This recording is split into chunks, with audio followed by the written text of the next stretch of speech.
for higher GC News. Mima Obibia Akwaba had the latest hot enamede Bramo. And so you subscribe to channel idea, Bomodia say over subscribe. The way I say we click the subscribe button, you know. Now we barely notification. We answer video for be upload when the first person wants a video. Afi we are now like video no give us a thumbs up now fi share my for so that when you be here now we and somewhere koso e Ghana memo hanum afi yimbura ye semwa abeto yapono so yinkuti sa report ya ababetu ya mama yiti sansemu yi because wo de what the kanaka say what that entokwa eni sika da enko na wo so me ma wati ase say Abronye de onso ntokwa da yo na mo meme won tokwafuo madua ne se mako meme won tokwafuo a meme anopa bia me sora me de sekan yi ase na ebere kokokokokokoko enti wa wo so ntokwa ho dai enemia meme won tokwafuo no abere se mako no yesia behwe because enya possible se da bia nipa wo be so dai ba meme de mako de da bia be bere mamate enti we will see Mosara ne mo fa kire Abronye munya no one de ose kuo no nyanne amunim so ose kuo no Abronye munya no ne mu die asimasi be ka bia Abronye manfi no ose kuo no nyanne amunim so ose kuo no ana musuro sam be ka kire no ana wase kuo no over the years ana muntimi kan kire no I have to stop him oye gentle here this platform is there to help the MPP. This platform will make sure say at the boni bia aban way or this one be ye biano ye be ha ba be chirechirim because me minstro says do says that na no e twa mu 13 times and na mahama ma ye chi me nti na o tim ya me mfa ho because me no wasensene me ma trap it 13 times and no cry me complain ye nti mo san kra na mo nenam na waboa me mo ma mo bi because of say me ye nipa temu ntina omwa mo no because of say me ye nipa echemu ntina omwa mo ma na mo bi na so timi boa kana dwuma efo resign e bia resign enra okọ 15 years na katua enru 2005 morning show host no moment pa obia picture wa ha yasoma campaign no ebeye de papa so say afu campaign be de no be concept onye ready say yeba wienu na tete apansam na niema yeba show wo krom han oduru kwan so a on be ka se on kwa election rade yeba ka momati se mu pepawa Ghana fo se mu de Ken Agyapong ba yeba to amamo mu sa kwakwam fie 9 fie nwotwediem. Are you ready for that? Are you ready for that? Are you ready for that? Mama yentie nia efomfo ka mama yentie nia Ghana fo ka asori dan ya muwomu wo mu kasai e ka utwi asori dan ya muwomu wo mu kura wo ma batuo no e kire so wo mu kasai e bi so wo mu kai no wantie an so se mo antie a mo baji mu jejereje ani aji jejereje campaign no ebeye de papa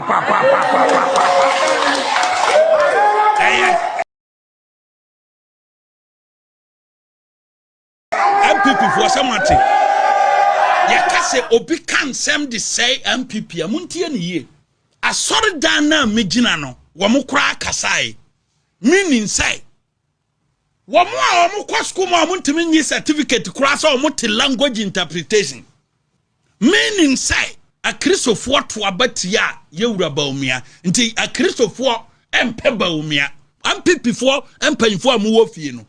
Me ka kire mo say sa voice we enyam na mebo me bo akire mo na mo 2028 no enipa no was starting say MPP na mo nkwa bo na baso mo nkwa bo na baso enne asofofo na ofiri ase edi sika Paul make onyina no ye namfofo no omo ye namfofo no omo so obekaya asofofo no bebre ana meme so e kansem bebre kire no wamfa nya adwuma me ametia yo asofofo no bebre na meme so e na me communicate niama bebre bi ne kasa direct wamfa nya adwuma ne afeni edi sika enam wo mo so pa o macho okɔwie a na o ma frem sa abronye onipa ne ye twan ne ye pese o mo de ne ba wie na se do no mfa bɔne nkyɛ no sisi ade sika na ɔde ba na ɔde ba be compensate ye de ɔde aye na mom ye mfa nkyɛ ne da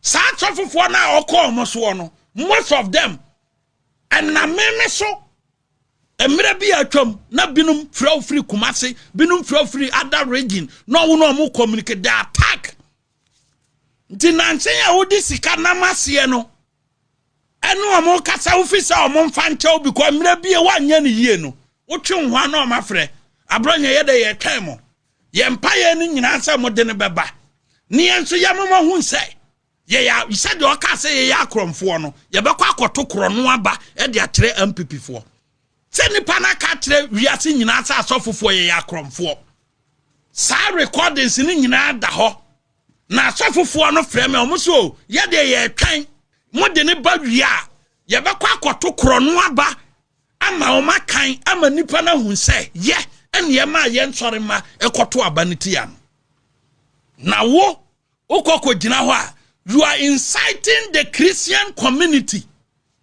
against Obia Okwaba. Okay. Article 55 because Sabuku Ebiano who opposite who occupy the highest office of the land. It's so sunyadie. It's so sunyadie. Okay. Article 55 of the 1992 Constitution now. It can't be built. Na opase ofura konya kese a eniema bebre nu kra nya obi na ekire wo ese wa wo trase hu se ensem bi wo ha wo kan one a security threat said the 2012 ukwa kan sema and this used to yema lusu ye no another security threat the Christian and Muslims and tokwa and now they ban because wo de what the kanaka say what that and tokwa any sikada enkwa na oso mema wati ase ase Abronye de onso ntokwa dayo na mo meme won tokwa afuo madua ne se mako meme won tokwa afuo a meme anopa bia me sore me de sikan yi ase na ebere kokokokokokokoko enti wa wo so ntokwa ho dai ene me a meme won tokwa afuo no abere se mako no yesia behwe because enya possible said dabia nipa obeson dai ba meme de makodi dabia babre mamate until we will see Article 55 of the 1992 Constitution cross train no what I mean kind one train no any nyina or said the right to form political parties is hereby guaranteed. Every citizen of Ghana of voting age has the right to join a political party. Treno, subject to the provision of this article, a political party is free to participate in shaping the political way of the people, to disseminate information on political ideas, social and economic programs of a national character, and sponsor candidates for so and so. Or say, the internal organization of a political party. Also, no, every political party shall have a national character, and membership shall not be based on ethnic, religious, regional, or sectional divisions. Muntio, Obia or president here, Dino, or say, I sorry them ha me gina no crano, Womuko tua batia obi because we cramoni. And a constitution, no, 1992 Constitution, no. The 1992 Constitution, the highest law of the land, I will be the president and not the year. Article 55, cross 4. Article 55, cross 4. Or say every political party shall have a national character, and a membership shall not be based on ethnic, religious, regional, or other sectional divisions. Asem we okokan ye. Asem we okokan ye. One, our religious division. Asem we okokan ye. Our religious division. Obi a mind Ghana years no. Okay, can't sem there because what the kanaka say woda entokwa ene sika da enko na wo so me ma wate ase se Abronye de onso ntokwa da yo na mo me wo ntokwa afuo madua ne se mako me wo ntokwa afuo me anopa bia me sora me de sikan yi ase na ebere kokokokokokoko enti wa wo so ntokwa ho dai ene me wo ntokwa afuo no abere se mako no yesi abehwe because enya possible se da bia nipa wo be so dai ba me de mako de da bia ba bere mamate nti we will see Musala no ma fa kire Abronye munya no one de ose kuo no nyanne amunim so ose kuo no Abronye munya no ne mundie asimasi be ka bia Abronye mamfi no ose kuo no nyanne amunim so ose kuo no ana musuro sam be ka kire no ana wase kuo no over the years ana muntimi kan kire no I have to stop him Oye gentle here this platform is there to help the MPP. This platform will make sure say at the boni bia aban way or this one be ye biano ye be ha ba be kirekirim because me minstro says do says that nanu e twa mu 13 times and na mahama ye chi me nti na o tim ya me mfa ho because me no wasensene me ma trap it 13 times and no cry me complaining ye nti mo san kra na mo nenam na waboa me mo mane mo bi because of say me ye nipa chemu ntina omwa mo no because of say me ye nipa chemu ntina omwa mo mane mo bi na so timi boa kana dwuma efu wa resign e bia resign enra okọ 15 years na katua enru 2005 morning show host no basa ye na aba na ye MPP fo na Musala ne mo fa kire Abronye munya no one de ose kuo no nyanne amunim so ose kuo no Abronye munya no ne mundie asimasi be ka bia Abronye mamfi no ose kuo no nyanne amunim so ose kuo no ana musuro sam be ka kire no ana wase kuo no over the years ana muntimi kan kire no I have to stop him Oye gentle here this platform is there to help the MPP. This platform will make sure say at the boni bia aban way or this one be ye biano ye be ha ba be kirekirim because me minstro says do says that nanu e twa mu 13 times and na mahama ye chi me nti na o tim ya me mfa ho because me no wasensene me ma trap it 13 times and no cry me complaining ye enti mo san kra na mo nenam na waboa me mo mane mo bi because of say me ye nipa chemu ntina omwa mo no because of say me ye nipa chemu ntina omwa mo mane mo bi na so timi boa kana dwuma efu resign e bia resign enra okọ 15 years na katua enru 2005 morning show host no ba kurumpo de say o wa hene so no so wa fira dwuma mo onto kọ emwa mo tena bontenu mo kọ fie ho a ekom na eku na dwuma efo I have been there over the last 17 years and I know what is going on. On one him say, so the nokre eni nyamisro ye duma. I have never opened my mouth darko krase mi pe bibia free no ho. May I respect myself. I respect myself. What you say? Now no my wife will mama scam catch and say mama scanner all day mama no. Yes so ya dia me think come and doing trewo. So officer wo dey come and no matum dia jusika go we are there ma come and doing to ma obi asikada what you say kuo no na ma yesei afi we nko a ye katro sika mo me mpa obi a picture wa ha ya soma mo afi we nko a ye katra mo sika ye wura Bawumia dia support MPP a but oye panyini tiantia ne morase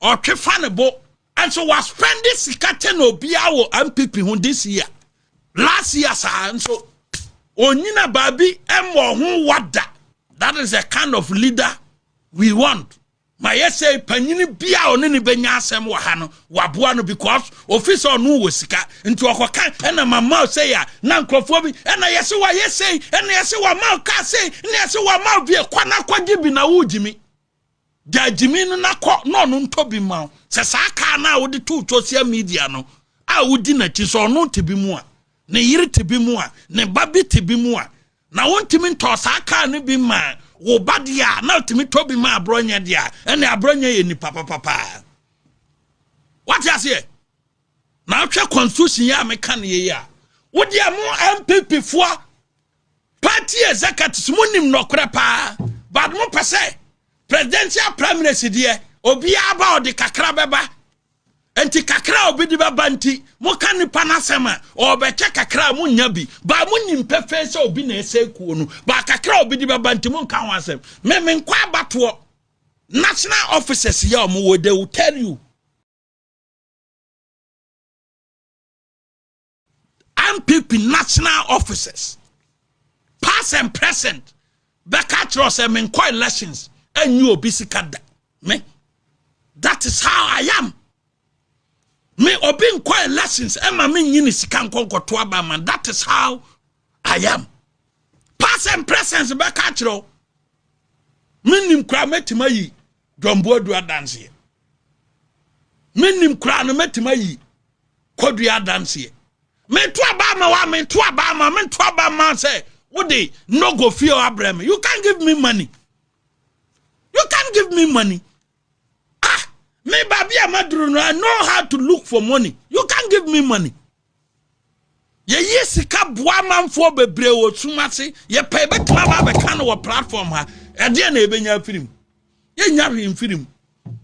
Ti eniaman sa mo twen ma na say man this for the same voices na ye campaign and people for mu jegireje. So say afi we campaign be de na obe kansem. Onye ready say yeba wie no na tete apansam onye ready say yeba wie no na tete apansam because obi anya be man nche na obi a he wo kwa no boko yeba ye adwuma no said the 2016 ye no because me de me madwuma de ha me ti de me sha MPP fo bose me ye adwuma me sha bose me ye adwuma no ama MPP from now to 2028 ya adrobi anka danum malam bia ntimi mfa me nhyɛ danum da adrobi anka danum nya se bose me ya adwuma na ma MPP adrobi anka danum obi ntimi mfa me nhyɛ danum so it's about time say mo free ase warning nkrofo bi nya sa ye ne ye betuma kɔ ne sa time 3 na adwuma ye be ye wa ha on beti shock enne de na ye teaser ye free show enra or Wednesday or so, the second lady, any test confo CI. Omo ye test confo ne ye MPP wing ya. Woman ni je amanyosem ho a. Woman na date. Won be ye constituency leaders. E wo party no mu date parliamentarians wom, date regional executives wom, ebinum ko constituency, ebinum ye polling station, ebinum beba be national officers.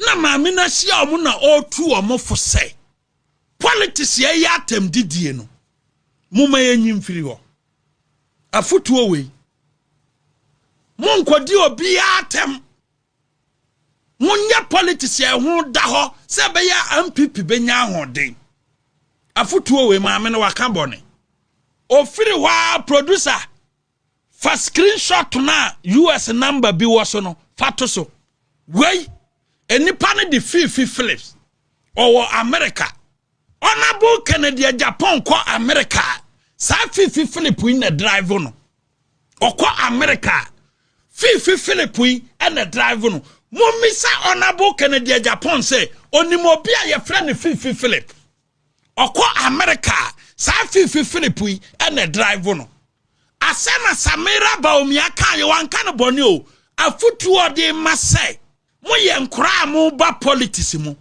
ma mo kasa ahonte mo nkodi di obi atem ne yenya peaceful exercise na MPP nya akono no ofiri hwa na fifi Philip no wakọ ode ade we akoto platform so say wo mo mpe ahobrase afutuo bi ya emfiri Samira Bawumia ho no omo de won be kọ ne gidigidi ene na guso no nyame na meka fifi Philip Kennedy Agyapong driver near or America.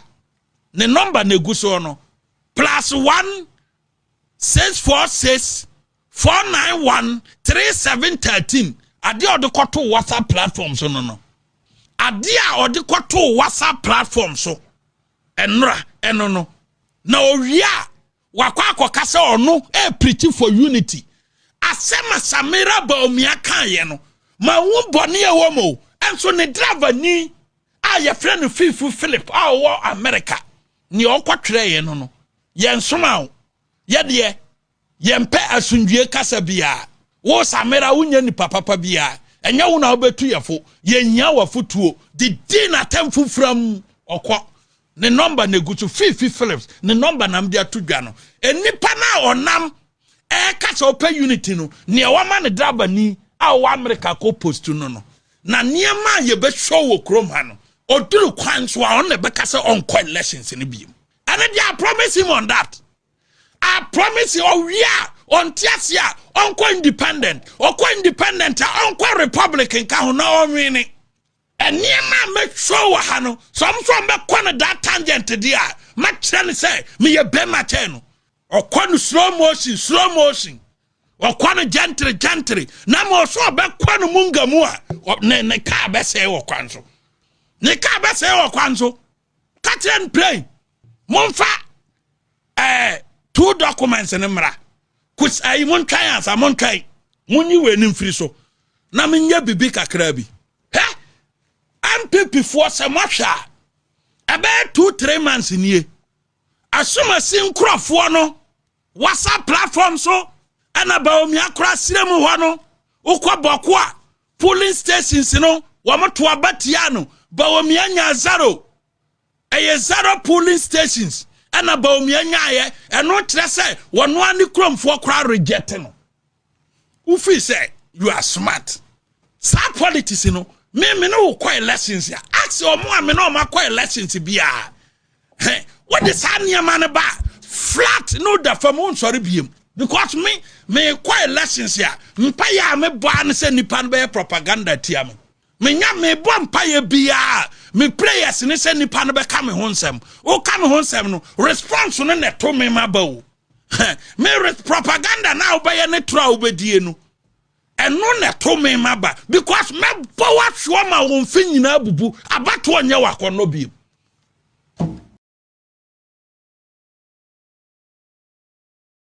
mon fa ayi last picture no to nchen yie mon fa to nchen mon fa nchen no I want to be a bonfire. Yes, sir. And it's our say. One by the day, one by the day, not so see or back as any madia or no can or sooner betty. Madame was summer betty. I mean, not a pacanum of ye hadia. India bosom bianca than more. Anna me maka, me nyatna pakanum of ye haname tenasidia, name free a year, me free, fear yam baba tena hadia, India botum bian and cadanum.